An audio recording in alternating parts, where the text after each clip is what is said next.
Toka! Wewe toka! Wewe toka hapo! Toka hapo mwanangu, tokeni masela. Toka hapo!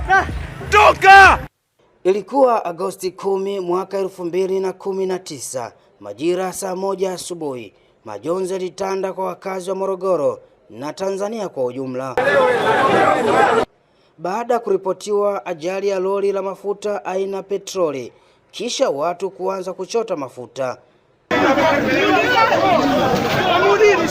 Ajali hiyo ilitokea katika eneo la Msamvu, mita chache kutoka kituo kikuu cha mabasi Msamvu, manispaa ya Morogoro, barabara kuu ya Morogoro Dar es Salaam. Wakati watu wakiendelea kuchota mafuta ambayo yalikuwa kimwagika baada ya lori hilo kuanguka, dakika chache baadaye mshindo mkubwa wa moto ulisikika, ndipo furaha ikageuka kuwa huzuni. Pale Msamvu nilipofika, kwa sababu nimepitia kwenye Msamvu huku kwenye msikiti wa Matope huku kwenye soko, alo nimekutana na watu weupe, yani wameungua, wamewaka vibaya. Taarifa zinaeleza kuwa watu zaidi ya 100 walipoteza maisha. Baada ya kutokea kwa tukio hilo, serikali iliona ni busara miili ya watu wote waliopoteza maisha kuzikwa sehemu moja katika makaburi ya Kola, kisha kujenga mnara mkubwa wa kumbukizi ili ndugu na jamaa kwenda kufanya ibada kuombea marehemu. Hata hivyo, serikali iliruhusu baadhi ya watu wanaohitaji kuchukua miili ya ndugu zao kwenda kuzika katika maeneo yao. Leo Agosti 10, 2026, ni miaka 7 sasa imepita tangu kutokea kwa tukio hilo.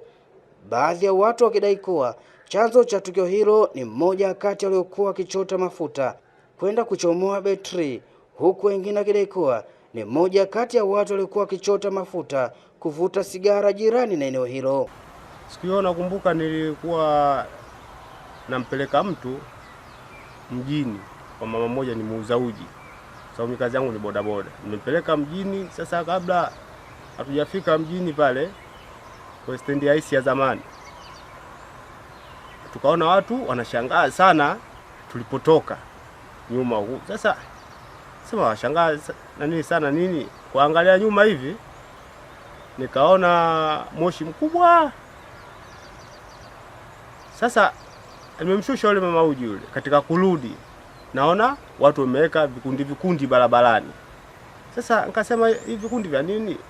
Labda nikajua moshi upo karibu, kila ninapoenda napofuata ule moshi upo mbali, kila ninapofuata ule moshi upo mbali. Dakika ya mwisho naona nimefika Msamvu.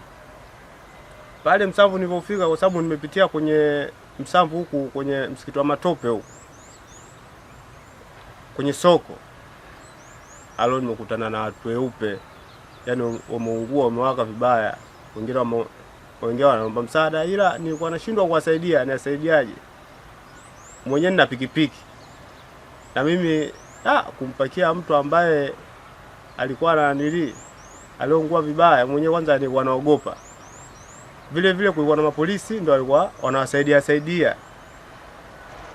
Ila siku ile hata kama mtu yani mgumu kiasi gani unashindwa kuvumilia, chozi inaweza kutoka kabisa.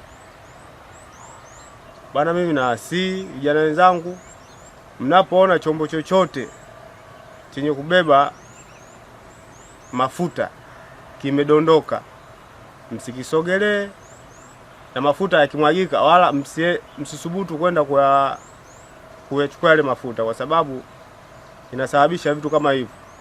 Wakuta mtu labda kapita tu labda na moto wake, maana mafuta kama yale yanatembea na upepo. Anaweza mtu akapita na anili mbali na moto mbali, lakini ule mvuke wa mafuta ukienda kule, basi ujue huku unapata adha kubwa. Ndio kama iliwakuta ndugu zetu waliolala hapa leo, na sisi tujilinde ili kisije kikatukuta siku nyingine. Kwa hiyo tusiwe na tamaa, kwa sababu zile tamaa za kukimbilia mafuta zile ndio zimetuponza. Tumefanyaje? Wengine ndugu zetu tumewakosa. Kwa hiyo chombo cha moto kinapodondoka tusikikimbilie, hadi kwanza mapolisi wenyewe waje watoe ushauri wafanyaje. Sawa, dakika ya mwisho wachukua uamuzi wao, sisi tubaki kuangalia tu kwa mbali. Kutoka hapa mkoani Morogoro, hizi ni ripoti za Ayo TV na millardayo.com.